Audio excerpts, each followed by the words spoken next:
Veremos agora a operação unitária de evaporação. Uma operação unitária que tem como finalidade a remoção de solvente de uma solução ou uma suspensão para que nós possamos concentrar essa solução, né, aumentar o teor do soluto na solução final. Basicamente, a operação vai funcionar da seguinte maneira: nós temos a nossa solução diluída inicialmente. Nós queremos atingir no final dessa operação uma concentração maior do soluto presente nessa solução. Então nós evaporamos o solvente e no final nós vamos ter uma redução do volume do solvente nessa solução. Consequentemente, nós estamos concentrando a solução. Vamos iniciar vendo como nós podemos realizar isso, qual seria a configuração básica do equipamento, e depois veremos o desempenho de um evaporador. O equipamento de evaporação é basicamente um tanque que vai receber a solução a ser concentrada, e esse tanque ele possui uma região de admissão de vapor, que eu estou esquematizando aqui pelo retângulo menor. Então o vapor é enviado a essa unidade para aquecer a solução e levar essa solução à ebulição, gerando assim o vapor do solvente presente na mistura, para que no final nós tenhamos essa solução diluída. Então, o fluxograma básico seria a representação da solução que alimenta o equipamento, a solução diluída. A entrada de vapor, esse vapor é um vapor normalmente saturado, como é comum na indústria, o aquecimento das unidades através da alimentação com vapor saturado.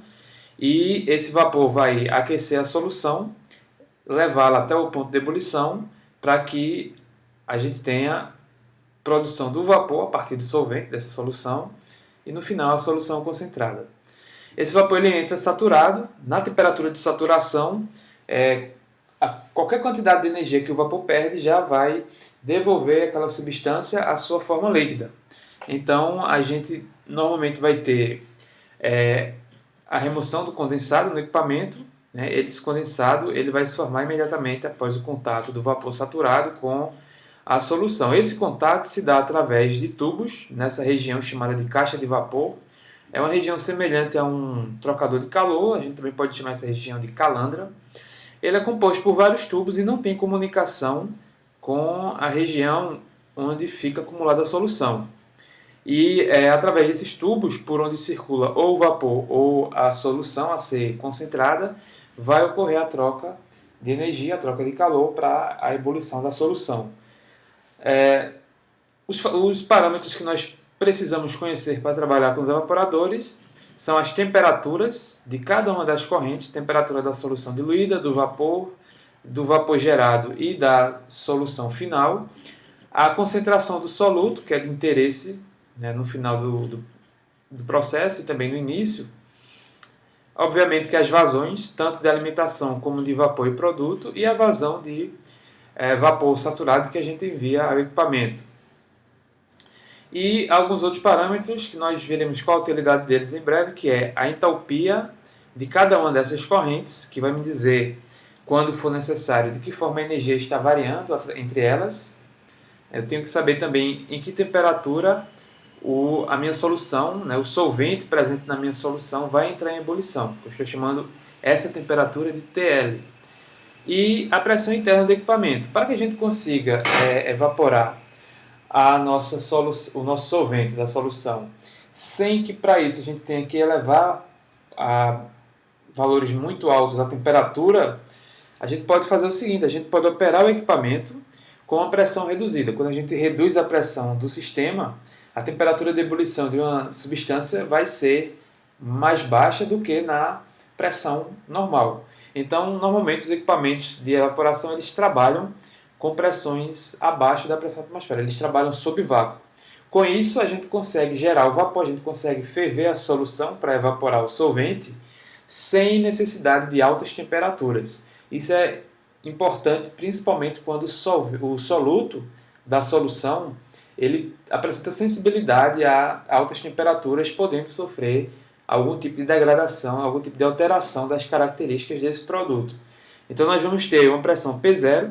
Essa pressão se refere à pressão da caldeira ou à pressão do vapor que chega até o sistema. Se eu quero um vapor a temperaturas muito altas, como ele é saturado, eu tenho que ferver a água que gera esse vapor a uma pressão elevada para que a temperatura dessa ebulição também seja elevada. Consequentemente, eu gero um vapor com temperatura acima de temperatura de ebulição normal da água. Como esse vapor está saturado, nós vamos ter um parâmetro que é a entalpia ou calor latente de evaporação, que vai me dizer quanto de calor por quilograma de vapor eu tenho nesse vapor saturado. O mesmo eu vou ter para as outras soluções, que aqui eu não vou chamar de entalpia de vaporização, mas sim de entalpia da solução. Então, esses são os parâmetros que caracterizam a operação de evaporação. O equipamento é basicamente um tanque, normalmente de fundo cônico, e ele tem a região onde o vapor entra em contato com a solução através de tubos para o aquecimento dessa solução. É muito comum na indústria nós temos soluções aquosas, então normalmente o vapor gerado vai ser vapor de água. Nós temos soluções onde nós queremos remover a água para aumentar a concentração do soluto nessa solução. Então, voltando aqui ao nosso caso do vapor que é enviado ao evaporador, nós observamos o seguinte: nós temos lá a água na caldeira para gerar o vapor que eu vou usar nos meus equipamentos. Essa água ela é aquecida até o seu ponto de ebulição e eu chamo essa quantidade de calor que eu utilizei para aquecer a água de calor sensível. Então, quando ela chegou na temperatura de ebulição, eu continuei adicionando calor a ela para que ela gerasse o vapor e eu chamo isso de calor latente. Então, o vapor que eu mando para o equipamento, ele vai transferir somente essa parcela de calor latente para a solução. E o calor sensível, que eu forneci à água para ela gerar esse vapor, ele continua lá, só que agora a água voltou a ser líquida.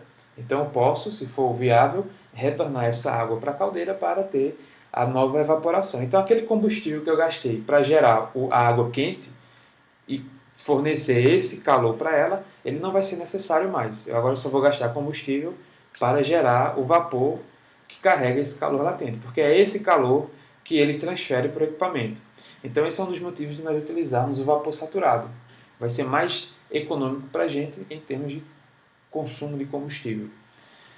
Quando nós trabalhamos com as soluções a serem evaporadas, é importante nós identificarmos se a solução ela tem elevação do seu ponto de ebulição, uma propriedade coligativa, né, devido à presença do soluto na solução.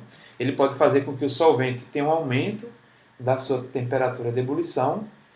E nós temos que saber também se existe entalpia de diluição, que seria o caso em que a entalpia da solução, a quantidade de calor da solução, ela também vai depender da concentração do soluto. Então, numa mesma temperatura e pressão, se eu mudo a concentração do soluto naquela solução, eu vou ter uma variação do calor. A gente trabalha muito com o exemplo do hidróxido de sódio nos livros didáticos, em diversos exemplos que nós usamos em aula. Nós temos o hidróxido de sódio como exemplo e é fácil observar em laboratório, uma substância que a gente conhece bem. Quando a gente vai dissolver o hidróxido de sódio em água, a gente observa que há uma liberação intensa de calor. Isso significa que quanto mais água a gente adiciona ao hidróxido de sódio, mais calor ele libera. Significa que quando esse hidróxido de sódio é concentrado, ele tem uma entalpia elevada. Quando a gente dilui o hidróxido de sódio, a entalpia dele diminui. A máxima concentração dele seria o caso em que ele está na forma sólida. Quando a gente adiciona água e começa a diluir, a gente observa que essa solução que está sendo formada ela fica bastante aquecida, porque agora que a gente está diluindo o hidróxido de sódio, ele está liberando calor, ele está ficando com entalpia mais baixa. Então isso caracteriza uma situação de entalpia de diluição. E quando há entalpia de diluição, é importante que a gente saiba buscar qual é a entalpia da nossa solução diluída e qual vai ser a nova entalpia quando ele chegar na concentração desejada. Porque esse calor que variou, ele também vai contribuir nas quantidades de calor necessárias para aquecer e evaporar a solução. Com relação à elevação do ponto de ebulição, é uma propriedade coligativa comum em muitas substâncias. Quando a gente adiciona a substância à água, a gente pode elevar o ponto de ebulição da água de acordo com a concentração daquela substância.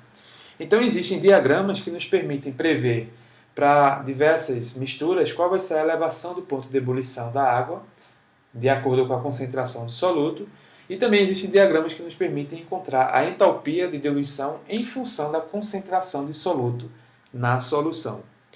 Quando nós temos uma solução que não apresenta entalpia de diluição, é bastante simples nós trabalharmos o desempenho do evaporador. Mas o que é o desempenho do evaporador?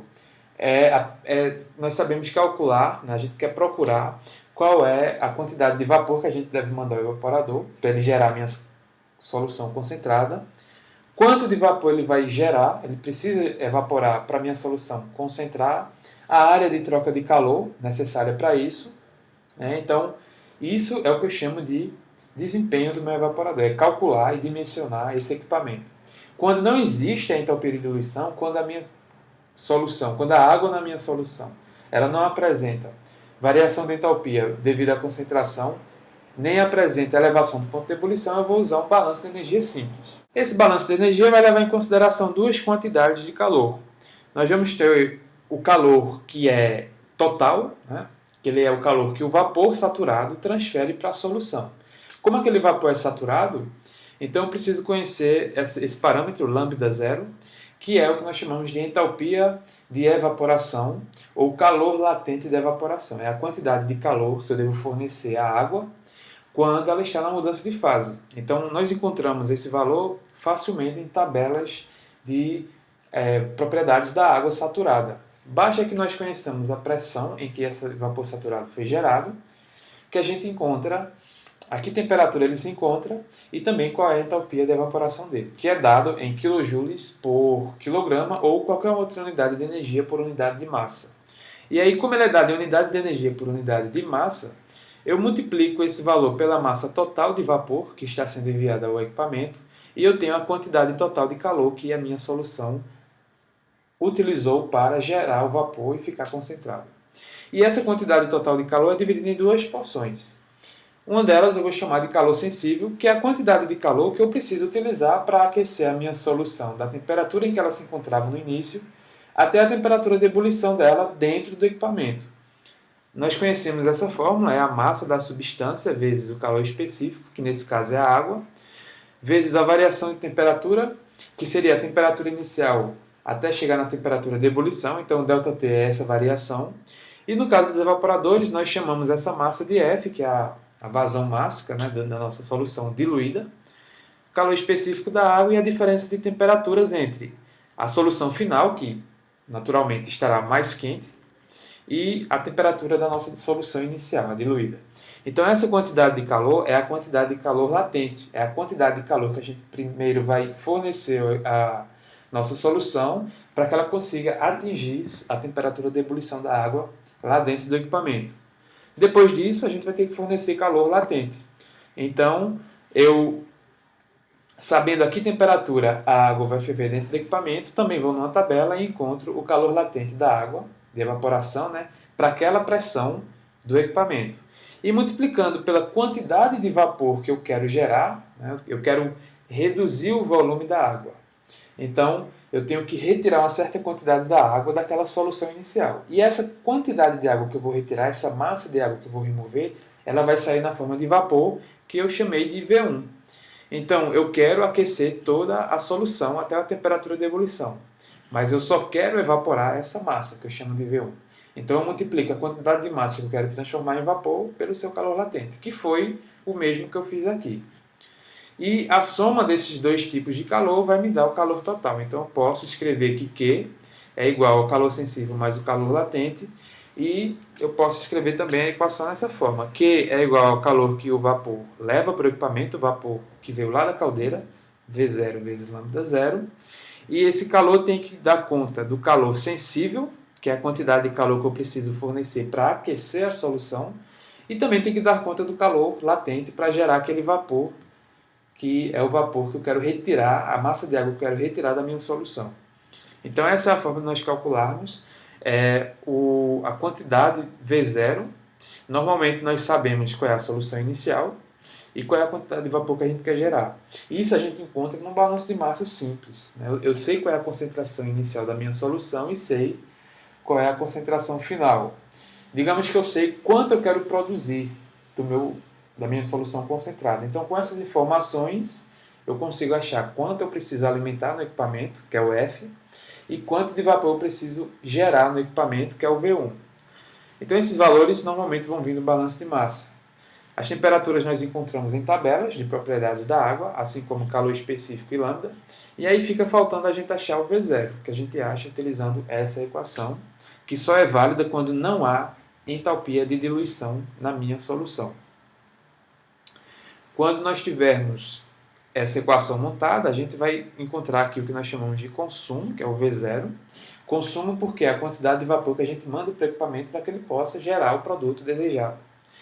Chamamos V1 de capacidade, que é a quantidade de vapor que nós precisamos gerar dentro do equipamento a partir da solução, para que a gente chegue no produto desejado.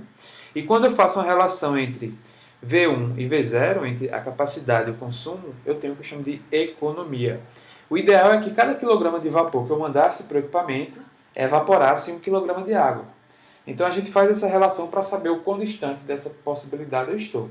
E aí a gente chama isso de economia de vapor. Quando nós temos entalpia de diluição, quando a quantidade de calor que a solução possui depende também da concentração do soluto, então a gente não pode usar aquele balanço de massa de calor simples.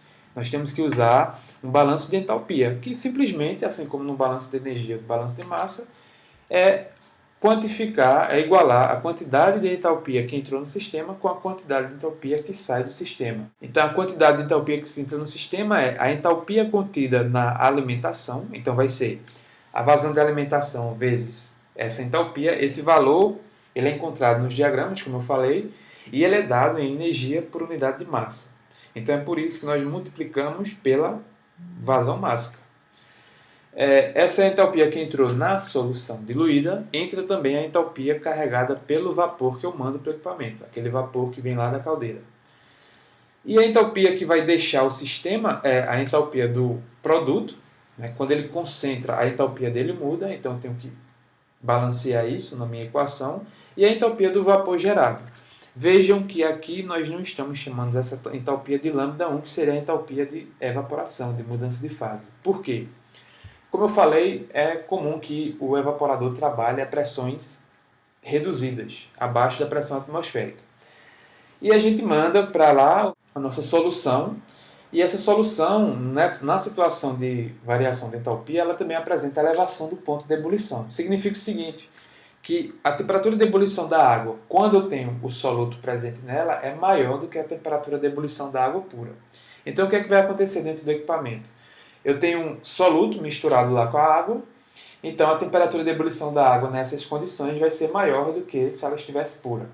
E aí eu vou levar essa solução até essa temperatura de ebulição, que é mais elevada, só que quando eu gero o vapor, V1, ele é água pura. E é uma água que está pura na forma de vapor e numa temperatura maior do que sua temperatura de ebulição normal. Então o vapor V1, ele é um vapor superaquecido. Ele foi gerado acima da temperatura de ebulição da água pura, porque antes ele estava misturado com o soluto. Então essa entalpia aqui, ela não é a entalpia que nós encontramos nas tabelas simplesmente. Ela depende de pressão e temperatura combinados.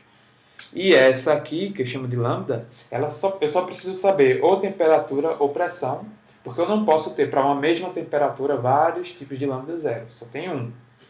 Já o H não. O H ele depende de temperatura e pressão combinados. Então, numa mesma temperatura, eu posso ter vários valores de H. Depende da pressão. E nesse caso específico, de F e de L, depende também da concentração do soluto na minha solução.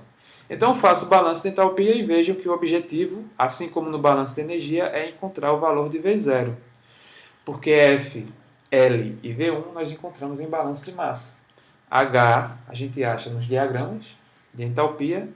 Então, assim como no balanço de energia, nós vamos encontrar o consumo do evaporador com essa equação. Aqui a gente tem a quantidade de calor total, ela tem que ser igual a esse calor que variou na solução devido também às variações de concentração dela. E aí, mais uma vez, a gente vai achar o consumo. Para a área de troca de calor, eu pego todo o calor que é transferido e digo que ele vai ser transferido por essa equação. O coeficiente global de troca de calor, que vai levar em consideração todos os mecanismos de troca de calor através dos tubos da calandra. A área que nós queremos encontrar, a área de contato do vapor com a solução. E eu tenho calor sendo transferido do vapor, V0, para a nossa solução que vai entrar em ebulição. Então, ΔT tem essa forma aqui. Esse Q nós já vimos que é igual a V0 vezes lambda zero. Então, o calor que o vapor tem que transferir para a solução tem que ser igual a U vezes A vezes o ΔT. Esse coeficiente global é característico do equipamento. Então, quando a gente tem o nosso equipamento, a gente tem como saber o nosso coeficiente global de troca de calor. Sem entalpia de diluição, V0 vezes lambda zero, nós vimos que é igual a isso aqui. Com a entalpia de diluição, nós vimos que ele era igual a isso aqui. Então, nós igualamos essa equação a isso aqui, quando nós podemos calcular direto, né? Ou essa daqui para encontrar a área de troca de calor. Essas equações que nós vimos nos permitem calcular o consumo e a área de troca de calor com base nas equações que relacionam as quantidades de energia do evaporador.